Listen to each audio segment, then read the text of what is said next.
I never thought a missing bag of ice would be the thing that destroyed my relationship with my only child. If you have ever let your adult kids move back in to help you out, stay with me. You are going to want to hear this one. Subscribe before we get into it, because I share these stories every day, and hitting the like button really helps this channel reach the people who need it. My name is Candace Griffin. I am 68 years old, and my husband passed away 5 years ago, leaving me a paid-off 4-bedroom house in a quiet suburb. I also have failing kidneys. 2 years ago, I started dialysis. 3 days a week, Tuesday, Thursday, and Saturday, I go to a clinic at 7 hours in the morning, sit in a chair for 4 hours while a machine cleans my blood. And then I come home completely wiped out. It is an exhausting way to live, but it keeps me alive. When my doctor first told me I needed the treatments, my son, David, and his wife, Jessica, offered to move in. They framed it beautifully. They insisted I shouldn't be alone, that they would handle the cooking, the yard work, and the heavy lifting. I agreed. I was tired, scared, and honestly, a little lonely. It took exactly 3 months for the dynamic to shift. Jessica started rearranging my kitchen, boxing up my favorite mugs because they didn't match her aesthetic. David quit his job in logistics to figure things out, spending his days on my couch. The grocery bill tripled, my water bill skyrocketed. And somehow, I was the one paying for all of it. I handed David a credit card for house emergencies, and suddenly, a Tuesday coffee run turned into daily, expensive takeout. I didn't say much at first.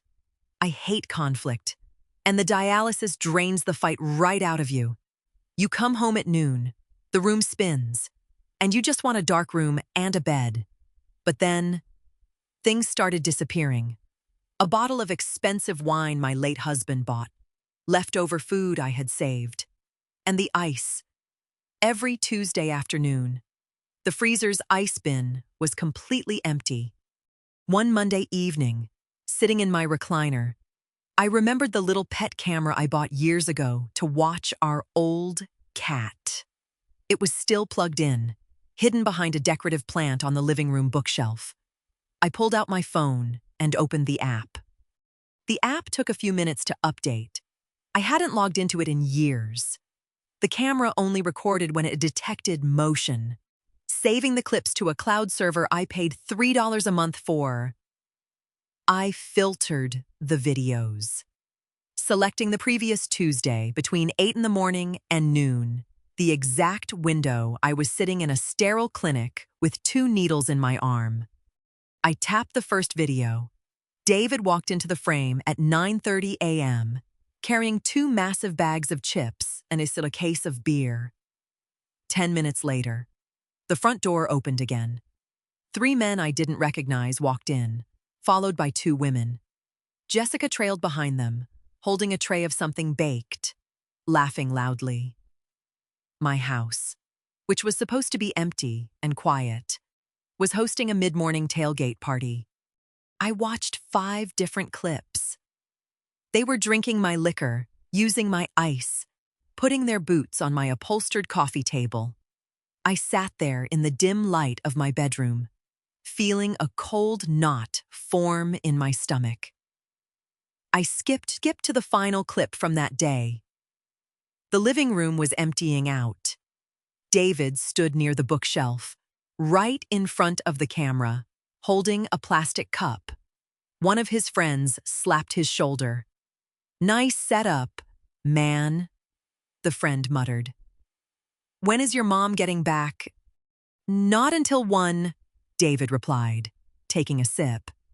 "She doing all right?" David sighed, rolling his eyes. "Barely. Honestly, I hope she dies quick instead of wasting my inheritance on treatment. Every month she's on that machine. That's my money going to the clinic. She's just dragging it out. I didn't cry. I didn't gasp.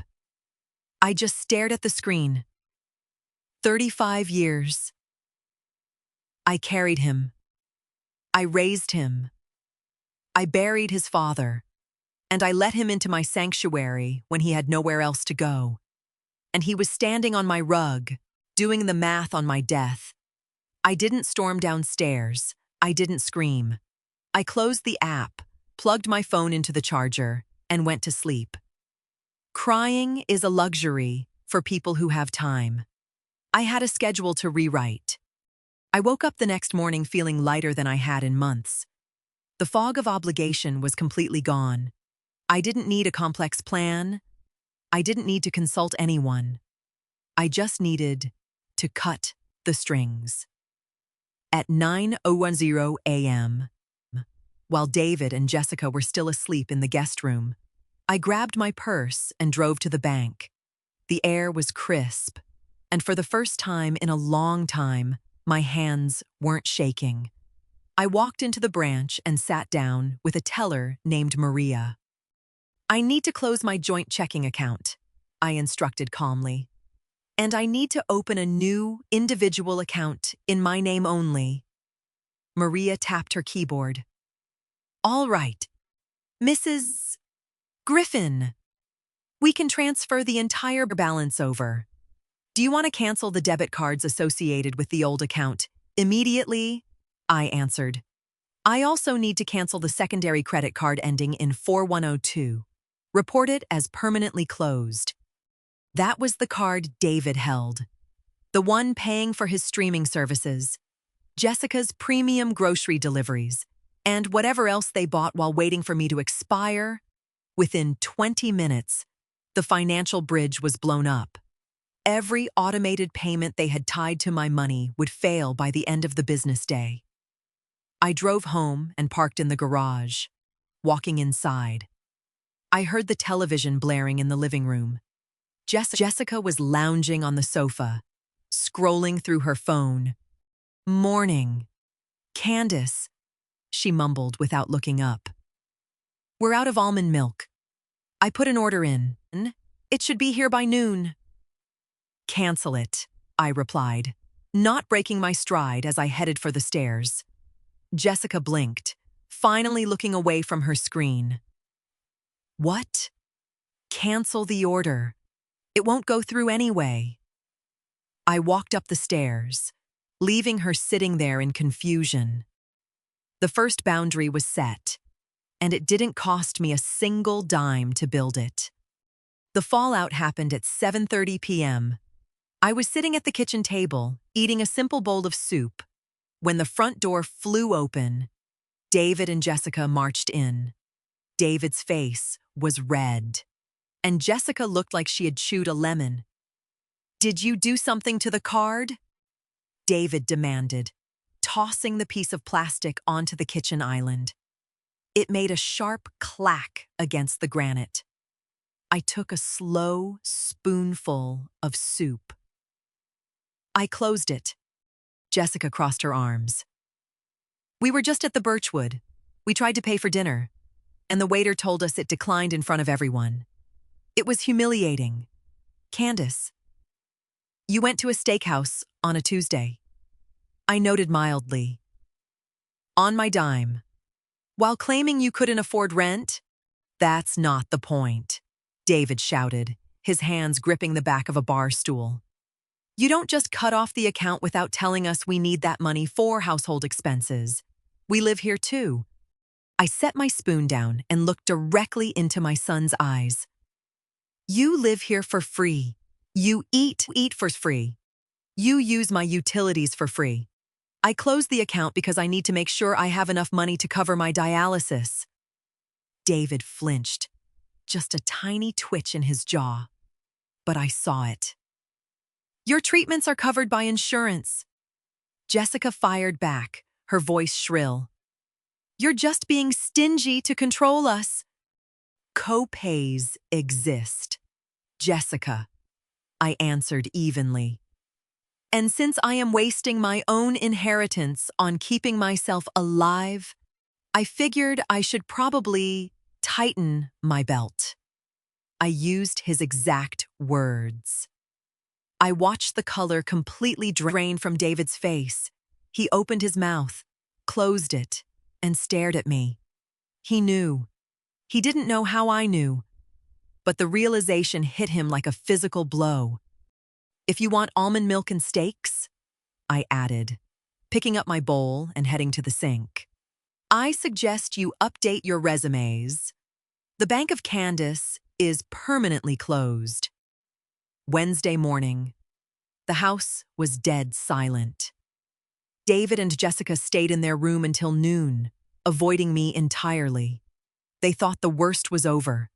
They thought I had just thrown a tantrum about the money, and that things would eventually settle back into our usual dysfunctional routine. They were severely mistaken. I had a busy afternoon ahead.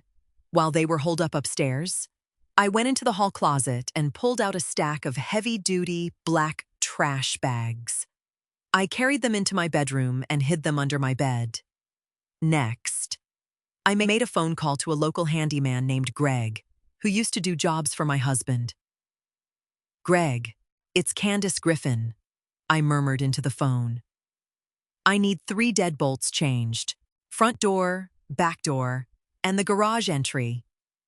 Can you do it next Tuesday morning around 9? "Sure thing, Candace. Everything okay? Everything is fine, just upgrading." My last call was to my dialysis clinic. I spoke to the scheduling nurse, a lovely woman named Sarah. "Sarah, I need to reschedule my upcoming Tuesday morning session to Monday evening. Just a one-time change." "No problem, Mrs. Griffin. We have a chair open at 5:10 p.m. on Monday." The pieces were in place. I spent the rest of the week observing them. Without my credit card, the atmosphere in the house turned hostile. Jessica complained loudly about the lack of snacks. David paced the kitchen, asking me for just a small loan to cover his car insurance.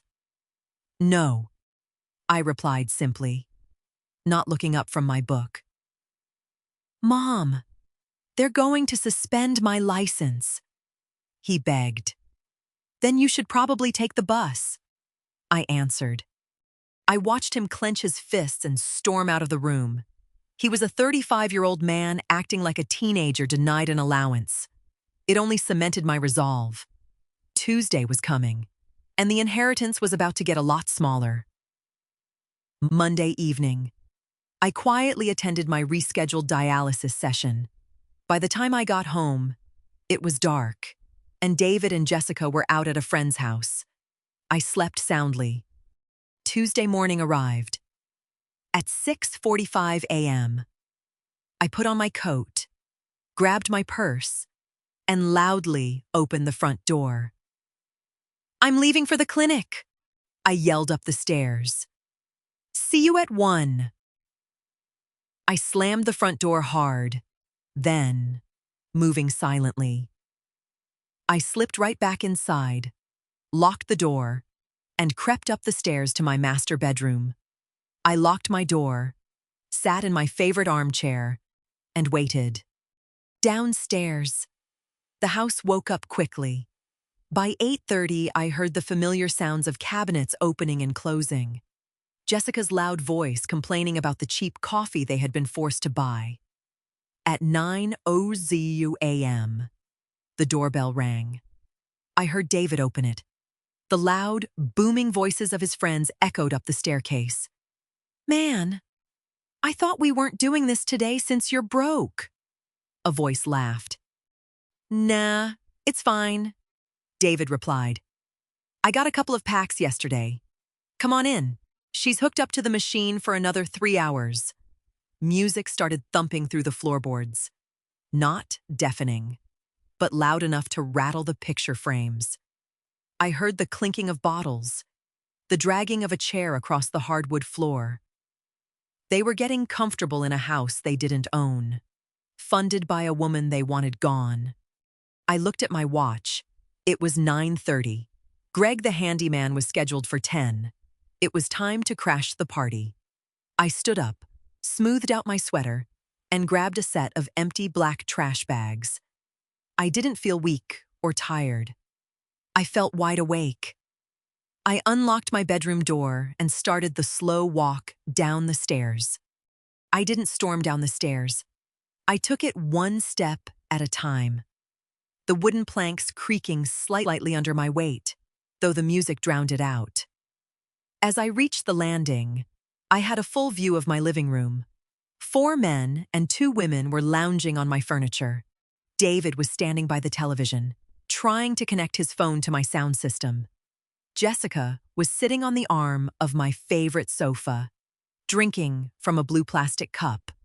Nobody noticed me until I stepped off the bottom stair and walked directly over to the stereo receiver. I reached out and pressed the heavy silver power button. The music cut off instantly, leaving a jarring, ringing silence in the room. 6 heads snapped toward me. The color vanished from Jessica's face so fast she looked ill. David dropped his phone on the rug. "Mom," he stammered, stepping back. Why aren't you at the clinic?" "I rescheduled," I answered plainly. I tossed the roll of black trash bags onto the coffee table. They landed with a heavy, plastic slap. One of his friends, a tall guy with a beard, stood up immediately, looking at the floor.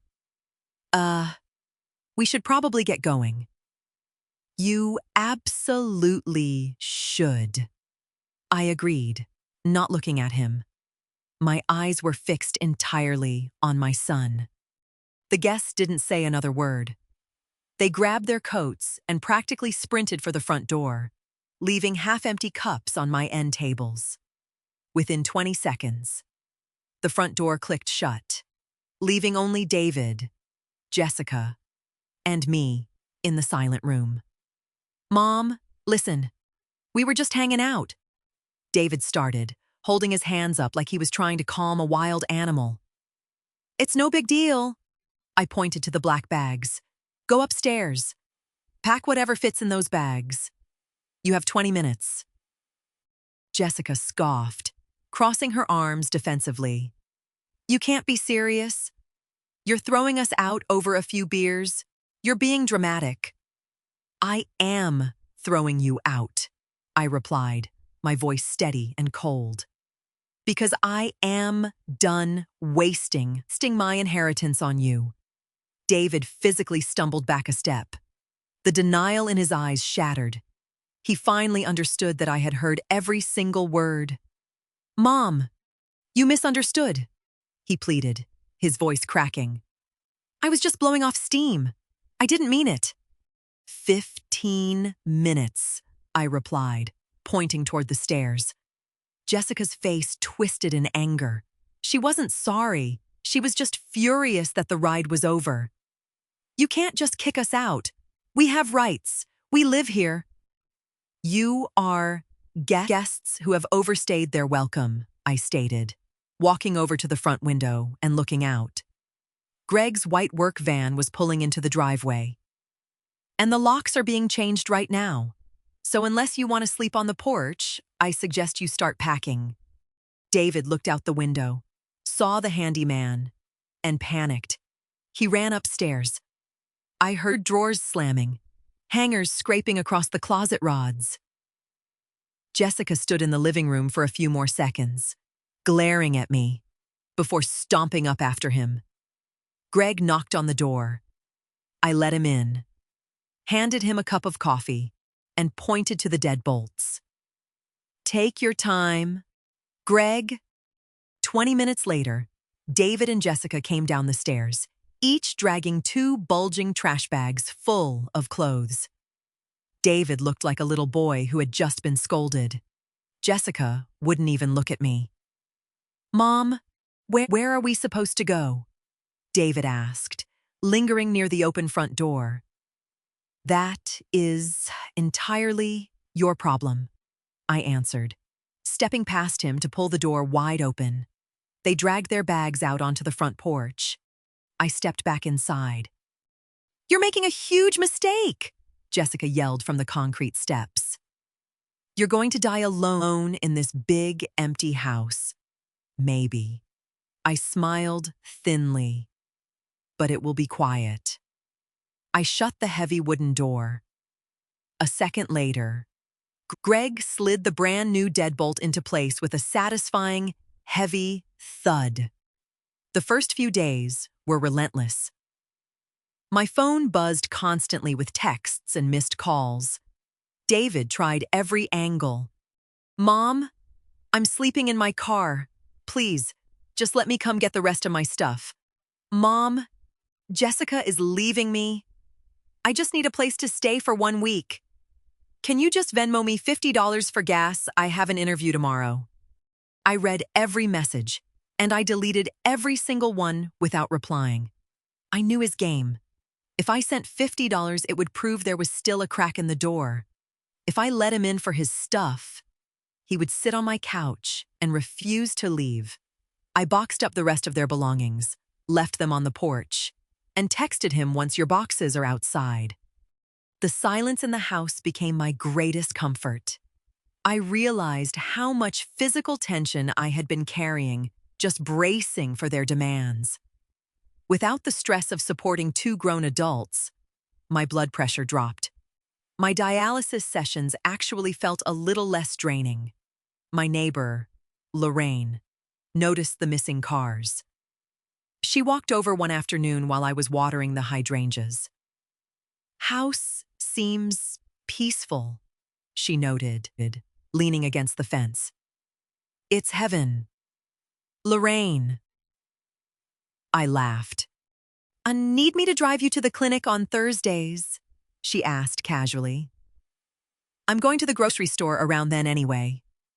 "I'd love that," I answered. No guilt trips, no dramatic sighs. Just actual, simple help. By the 3rd week, the texts from David slowed down. The realization had finally set in. There was no safety net anymore. The floor had dropped out, and he was finally hitting the ground. I checked my bank account. The numbers were slowly climbing back up. The financial bleed had completely stopped. It has been 6 months since I locked that door. I haven't seen David in person since that Tuesday morning. Lorraine told me she bumped into him at a hardware store 2 towns over. "He looked tired," she said, wearing a uniform polo for a landscaping company. He was renting a tiny 1-bedroom apartment on the industrial side of town. Jessica, predictably, had left him the moment the free ride ended. She moved back in with her parents in Ohio. I don't celebrate his struggle, but I don't feel guilty about it either. For 35 years, I stood between my son and reality. I cushioned every blow and paid for every mistake. The greatest damage I ever did to him was making his life too easy.